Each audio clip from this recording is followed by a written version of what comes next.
Richard Davis, combat engineer in the Army. It's basically taking a bunch of broken people that have had trouble finding hope elsewhere and giving them a reason to,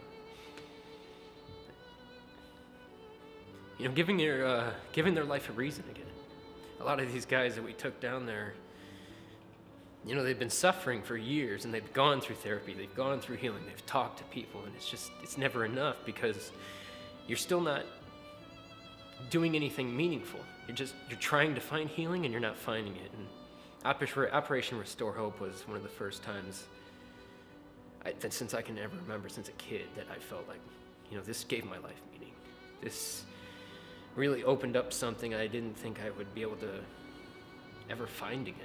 Something I lost on deployment, and now, it's hard to, I never cry, man. I can't stop crying since I got back. It's tough to hold all that in. And that's what I was doing. I was holding all of this stuff. I was stuffing it down. I was being a soldier, and this opened me up and realized I'm a lot more than that. I'm a warrior for God, and I have meaning. For me, it was, I'm sure a lot of guys mentioned handing the keys over. That was a powerful moment. But for me, it was when I was painting the house with the kids who were getting this home.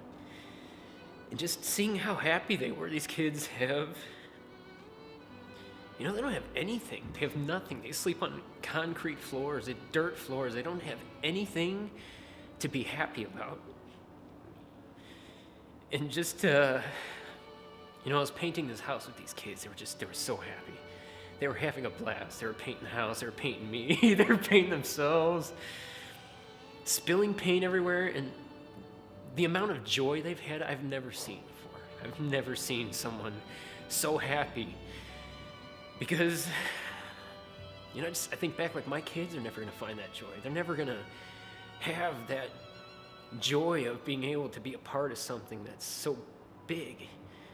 My kids are so entitled. They want something, they get it. Oh, you want this, you want that. Sure, here. And these kids are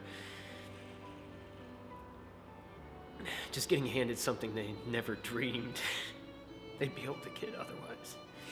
And the joy I saw in their faces, and the joy it gave me, knowing that I was helping give this to them, for me, that was the most powerful experience I had while I was there.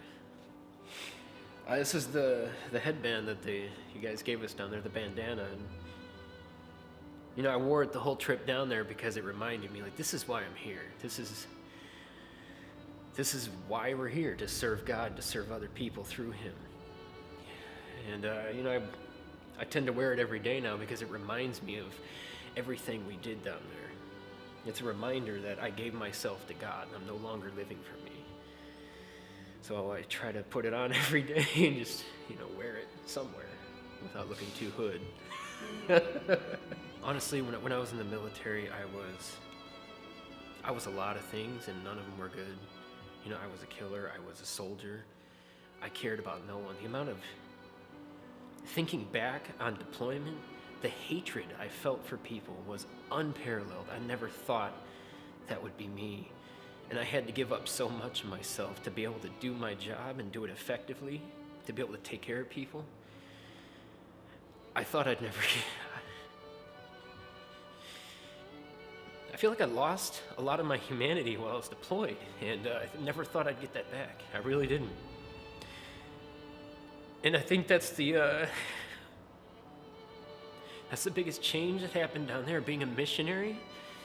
It gave me that back, something I never thought I would find again.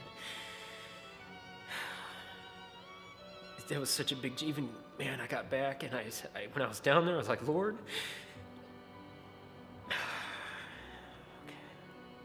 I said, God, I want to give myself to you fully. I never made that commitment before.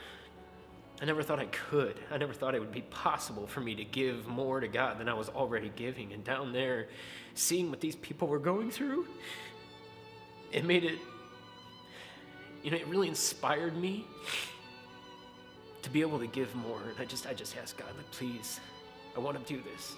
I want to be able to give so much more of myself than I am now. And it was through that mission trip that I was able to do it, and it really inspired me.